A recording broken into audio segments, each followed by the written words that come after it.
Please stand for the Pledge of Allegiance. I pledge allegiance to the flag of the United States of America and to the republic for which it stands, one nation, under God, indivisible, with liberty and justice for all.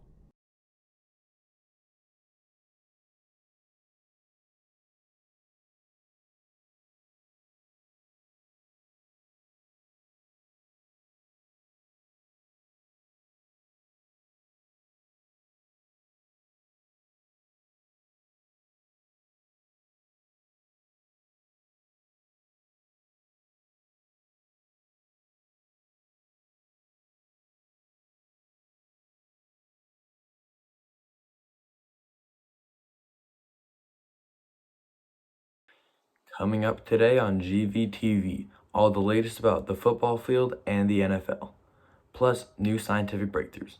All that and more on GVTV.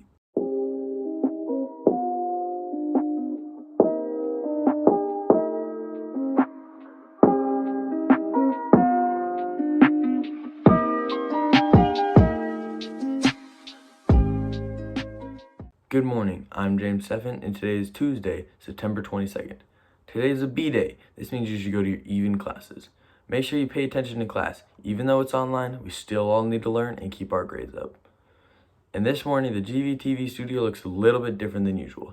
It's because we got new carpets. The old carpets got torn out on Friday and replaced by the new ones on the same day. Shout out to everyone that made that happen, from the movers, installers, and even the GV staff.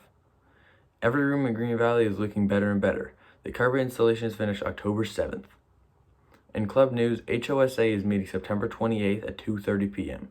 If you are interested in attending, there's a Google Classroom. The code for that is M4ZI6CQ. Again, that is M4ZI6CQ. In sports news today, it's all about football. The construction has started on our new football field. Our grass field in Green Valley is going to artificial turf. It'll be done no later than January 1st. Green Valley is one of the 29 CCSD schools this year that gets improvement on their sports field. This turf will help not only our football team, but also our flag football and track. The investment by CCSD has been appreciated countywide by coaches. Our football team here at Green Valley is set to play during the spring season. Get ready to cheer on your favorite players as they take the field on their new artificial turf. And in the NFL, there have been a ton of injuries this year so far, even though we've just gotten started. Ranging from one of the best wide receivers in the league, Michael Thomas, to the consensus number 1 overall pick in fantasy, Christian McCaffrey. Hopefully these players can get better, and in the meantime we can pick up some good free agents.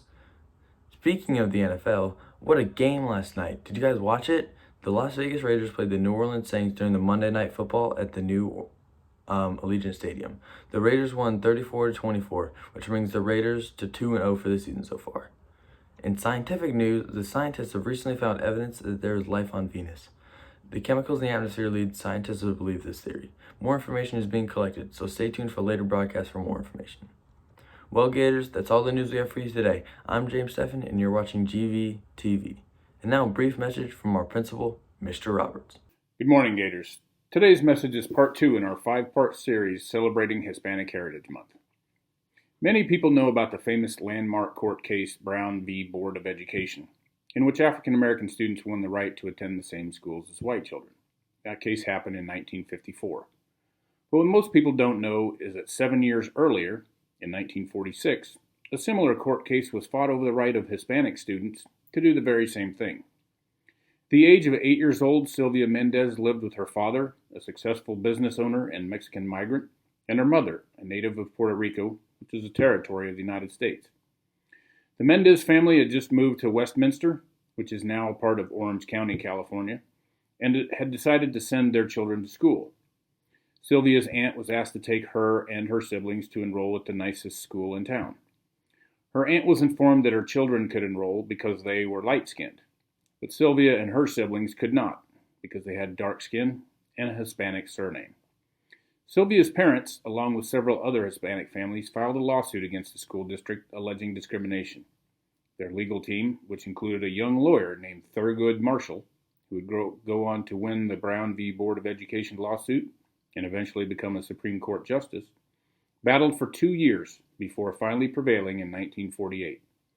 Sylvia's case, Mendez v. Westminster, ended legal discrimination in California and paved the way for other similar cases. So today, we salute Ms. Sylvia Mendez, pioneer for Hispanic civil rights, an example for all of us to do everything in our power to right a wrong when we see it. Thanks for listening, and have a great day.